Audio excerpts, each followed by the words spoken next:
Begini ya, ini kan abahnya Kiai Mas Bukin juga namanya Fakih, gurunya juga Kiai Abdul Fakih. Saya berharap anak-anak Inkafa ini nekuni utamanya itu fikih. Fikih itu penting sekali. Kata Sayyid Ali yang Sohibu Simti Duror itu, wabihi kiwamus syariah, yang bisa mengawal syariat itu hanya fikih. Fikih itu ya kalau yang paling gampang tentu kita misalnya punya Fathul Qorib, Fathul Mu'in, Fathul Wahab. Tapi yang faham betul, mesti faham itu ngelotok setengah hafal. Jangan bawa kitabnya tok, sementing sekian semester terus selesai. Itu sama-sama dosa, itu dosennya ya dosa, mahasiswanya juga dosa. Karena sudah terlanjur sarjana agama, ternyata nggak bisa, itu kan mendingan tidak sarjana agama. Itu saya tak cerita sama Kiai Roba, itu ada fatwa kiai juga wali. Suatu saat ada penyanyi dangdut top terkenal di Indonesia itu nyanyi dangdut. Ya penyanyi ya dai, entah itu hakikat entah majus tidak tahu. Itu kiai itu fatwanya lucu. Kalau kamu datangi dia pas main dangdut, masih saya beri izin. Tapi kalau datangi dia pas pengajian itu tak larang. Kan santrinya jadi iskal, ini pas pengajian dilarang, pas dangdutan kok malah dapat izin. Tapi bukan berarti halal ya, dapat izin. Dapat izin kan potensinya bisa karena dilarang lah ya tetap belerot. Terus suatu saat si santri ini setengah wali, tidak wali tapi setengah. Lama-lama itu memahami gurunya, ternyata sirinya begini. Kalau seorang penyanyi yang tidak pernah ngaji kemudian ngomong agama, itu potensinya itu fadallu wa adallu, sesat dan menyesatkan. Tapi kalau dia sedang nyanyi dangdut, penyanyinya cowok, sama jangan bayangkan dangdut putri, enggak itu cowok sudah tua lagi. Jadi potensi halalnya ada lah maksudnya untuk. Tapi tidak alat musiknya, orangnya. Tapi kalau dia nyanyi itu paling dosanya hanya nyanyi. Saya ulang lagi, murid tadi akhirnya paham kalau datangi pengajian itu artinya ikrar kalau dia seorang dai atau seorang yang layak ngomong apa? Agama. Itu lebih bahaya karena kita santri, apalagi kita doktor atau MM, terus ngekrori orang yang nggak jelas asal usulnya. Tapi kalau nyanyi kan nyanyi saja, sehingga itu menjadi fikih. Bahaya terbesar dalam fikih adalah apa? Mengkaji fikih tidak dari ahlinya. Ya saya ulang lagi ya, mengkaji fikih tidak dari apa? Ahlinya. Nah kenapa demikian? Begini, saya beri contoh. Ilmu fikih itu tentu pertama dari Rasulullah SAW. Kemudian bersanad sampai kita, atau kita sampai Rasulullah. Itu ngalami sekian ijtihad yang tidak mudah. Saya beri sekian contoh. Dulu Imam Syafi'i itu sukanya sama guru yang miskin, ya, karena rata-rata santri juga miskin. Jadi mesti ngidolakan guru yang miskin, karena sesama miskin harus berkoalisi. Tapi akhirnya gurunya Imam Syafi'i itu miskin sekali. Namanya Muslim bin Khalid Az-Zanji itu miskin, Sufyan As-Tsauri miskin, Sufyan bin Uyainah miskin. Setelah ngaji di Medina itu Imam Malik itu kaya. Pas itu Imam Malik sudah kaya. Setiap ketemu Imam Syafi'i dikasih uang.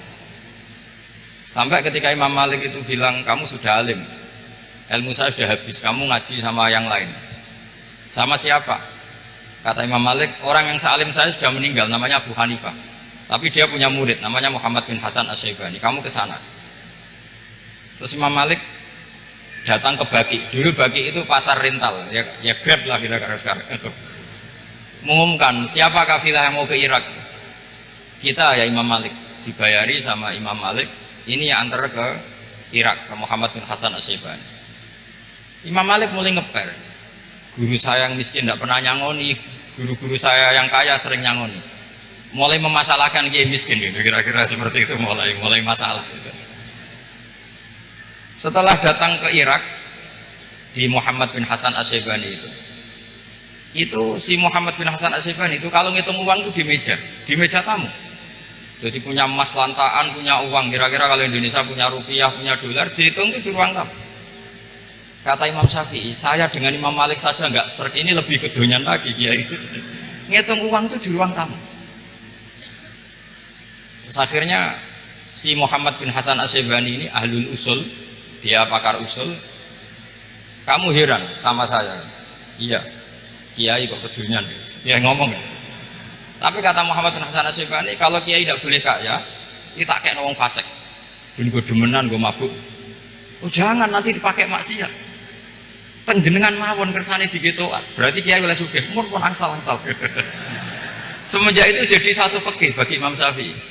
Ternyata kalau mengharamkan kiai sugih berarti membolehkan yang fasik sugih. Kalau yang fasik sugih bisa dipakai i'anah alal maksiat.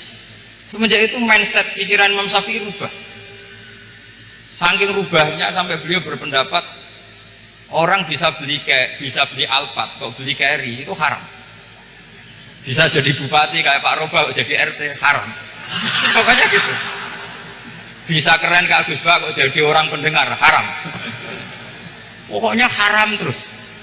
Karena dalil beliau al-Islam ya'lu wala ilaha. Coba sampean ridho misalnya jadi orang Gresik dipimpin orang yang nggak sholat, ridho ndak?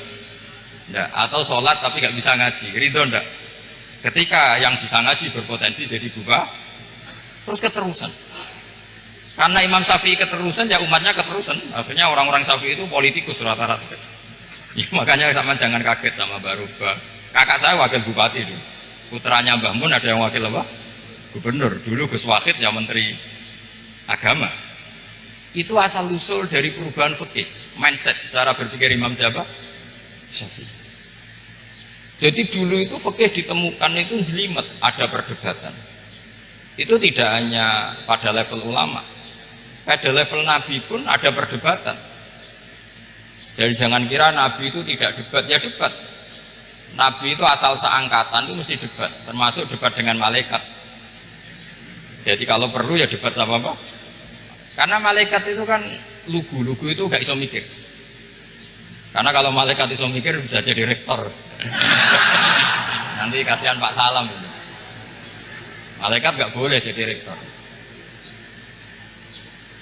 Malaikat Israel itu gak tahu etika. Jadi beliau ketika mau membunuh, mencabut nyawanya Ibrahim datang, ya Ibrahim saya ini disuruh nyabut nyawa kamu. Kata Ibrahim, wah kamu itu pasti salah. Kamu tahu saya siapa? Saya ini Khalilur Rahman, kekasih Allah. Masa kekasih membunuh yang dikasih? Ini nggak benar, logika itu nggak benar. Pasti kamu salah. Karena Israel itu tidak bisa debat. Ketika ditanya, hal ra'aita khalilan yumitu khalilah? Masa kekasih membunuh yang dikasih? Saya ini Khalilur Rahman. Masa Allah mencintai saya kemudian membunuh saya? Itu logika agak benar. Tidak, keliru, kamu itu keliru. Israel akhirnya terbang lagi. Ya Allah, katanya logika saya ini salah. Karena masa kekasih membunuh yang dikasih. Karena Israel nggak pernah sekolah, nggak pernah sekolah. Nggak bisa dia jawab. Akhirnya diajarin Allah. Dah kamu bilang gini ke Ibrahim. Hal ra'aita khalilan yakrahu ayyalqa khalilah. Masa kekasih tidak siap ketemu yang dikasih? Dibalik logikanya. Akhirnya datang lagi ke Israel. Kata Allah begini, masa jenengan kekasihnya tidak siap ketemu yang kau kasih? Oh ya ya oke, mati gak apa-apa. Jadi ilmu itu ngalamin perdebatan. Jadi saya datang murni karena Kiai Mas Bukin, bukan karena MC. Itu dosa besar kalau saya datang karena MC. Karena saya punya kewajiban yang lebih besar. Jadi yang bisa mengalahkan adalah a'dzuma minhu, yang super besar kira-kira. Karena jelas ada riwayat inna min abaril birri silatar rojuli ahla wuddi abi. Ya, inna min abaril birri silatar rojul ahla wuddi abi. Di antara kebaikan yang sangat baik adalah seseorang menyambung teman bapaknya. Padahal sampean kan nggak mungkin teman bapak saya. Teman saya aja nggak mungkin, nggak level apalagi bapak saya kan. Jadi malah mukhal itu. Jadi ilmu itu harus mengalami satu gesekan karena logika itu bisa dibalik. Nah karena ilmu itu mengalami satu gesekan, satu logika yang bisa kayak iya kayak enggak. Sehingga jargon di dunia ijtihad itu begini. Ra'yuna shawabun yahtamilul khata' wa ra'yuka khata'un yahtamilus shawab. Pendapat saya benar tapi mungkin salah. Tapi pendapat kamu taruhannya salah dulu tapi yang mungkin benar. Jadi mustahid kalau ketemu mustahid itu lucu. Ngomongnya itu ra'yuna shawabun yahtamilul khata'. Pendapat saya tarifnya benar dulu tapi yang mungkin salah. Kalau pendapat kamu salah tapi ya mungkin benar atau mungkin bisa salah, ya tidak tahu, pokoknya mungkin benar. Nah, kenapa demikian? Begini, di luar masalah tauhid, seorang lagi di luar masalah tauhid, itu tentu ada masalah-masalah yang sifatnya ijtihadiyah. Ya, saya ulang lagi, yang sifatnya apa? Ijtihadiyah. Dan ijtihadiyah ini nggak pernah selesai karena muqtadul hal, konteks kesejarahan maupun konteks kesempatan itu tidak sama. Dulu kiai-kiai itu ngaramkan dasi, ngaramkan celana, karena yang celananan yang dasinan itu penjajah. Jika mantasabbaha biqaumin fahuwa minhum. Tapi lama-lama kiai-kiai itu ya pakai dasi, pakai celana. Ya karena dianggap sudah tidak mantasabbaha biqaumin fahuwa minhum. Ini ngalami pergeseran. Semua istihad itu ngalami pergeseran. Lalu pertanyaannya begini, lalu istihad apa Gus yang permanen? Yang permanen itu ya istihad dengan alatul istihad, dengan alat-alat apa? Istihad. Saya beri contoh misalnya begini. Nabi Musa itu yang ngalami istihad. Kata beliau karena kangen Allah, itu ingin melihat Allah karena kangen. Rabbi arini anzur ilai. Qala lan tarani walakin anzur ilal jabal. Ya sudah, namanya orang kangen ya ingin melihat, ya sudah gitu aja. Sehingga ahli ilmu kalam itu berdebat. Kalau kata ahli sunnah, karena Nabi Musa minta ingin melihat Allah, berarti melihat Allah itu jaiz, mungkin. Karena Nabi gak boleh bodoh meminta sesuatu yang hal. Maka antipatinya ahli sunnah terhadap pendapat Mu'tazilah itu antipati. Karena menurut pendapat Mu'tazilah Allah itu qadim, Allah itu laisa kamitslihi syai'un, sehingga gak bisa dilihat. Pertanyaannya adalah berarti Nabi Musa meminta sesuatu yang hal, itu bodoh sekali sampai gak tahu mana muhal mana apa jaiz. Makanya kata Imam Ghazali, masa Nabi Musa yang Nabi gak tahu kalau melihat Allah itu muhal sampai minta, berarti nganggap itu jaiz atau boleh. Itu cara pandang orang-orang ahli sunnah apa wal jamaah. Tapi tetap saja sebagian ulama itu ya balelo, yang kayak Mu'tazilah itu ya balelo, cara berpikir pokoknya itu karena kangen, bukan karena mungkin atau tidak mungkin. Jadi nggak mungkinnya tetap tidak mungkin. Terus mereka dalil la tudrikul absar wa huwa yudrikul absar. Nah, sudut pandang ini akan terus. Ada seorang wali ditanya, kalau kamu di surga ingin melihat Allah apa enggak? Jawabannya enggak. Kenapa? Kasihan Allah. Terus kenapa aja? Unazzihu dzalikal jamala an-nadhari misli. Saya tidak ridho Allah yang hebat, yang keren, kemudian sing delok di rumah aku wong gesik. Koyok gak ngergani pangeran. Sebenarnya sing delok Allah ben golongane Nabi Muhammad, Nabi Ibrahim, kowe ora usah ngilangi keren maksudnya gitu. Jadi ada ulama itu jadi wali kalau sholat itu karena di soft belakang. Tapi jangan ditiru. Itu kan gak lazim ya. Lazimnya kan afdhalus sufuf as-saful awal. Ketika ditanya, kenapa kamu kalau sholat di belakang? Cek GR koyok wani suman pangeran gue ngarep. Itu sungkan dari gue gurih. Kalau sampean kan karena malas, bukan karena sungkan. Jadi itu artinya rasa ya.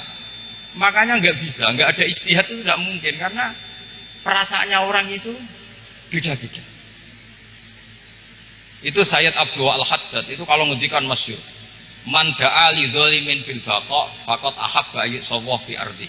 Orang yang mendoakan orang fasik masih hidup, gak mati-mati, itu berarti suka kalau Allah dimaksiati di buminya. Wong fasik kelakuannya rak maksiat, nah mbok dongakno mari, itu berarti kamu ingin Allah didurakani terus menerus karena si fasik masih hidup. Tapi kalau Abdul Hasan As-Sadili cara ngendikan gini, kalimatnya persis. Man ahabba alla yusawwahu fi ardi faqad ahabba alla tadhharu maghfiratuh. Orang yang ingin dunia ini steril gak ada maksiat, maka sama saja berkeinginan tidak melihat luasnya maghfirahnya Allah. Sama-sama wali besar. Tapi cara pandang hubungannya dengan Allah seperti itu. Jadi mau tidak mau, istihad itu mau tidak mau. Makanya tidak usah dipertentangkan misalnya cara berpakaian, cara apa. Yang penting sesuai aturan Islam ya sudah. Karena ini urusan rasa. Urusan apa? Rasa. Itu Syekh Hasan Basri itu sering jagungan sama Robiah Hadawiyah. Itu secara fikih salah. Tapi pas itu ulama fikih ditanya, kenapa Anda tidak komentar terhadap dua wali besar yang sering ketemu? Andai kan semua santri seperti itu akan saya halalkan ke atas. Karena nggak mungkin punya nafsu.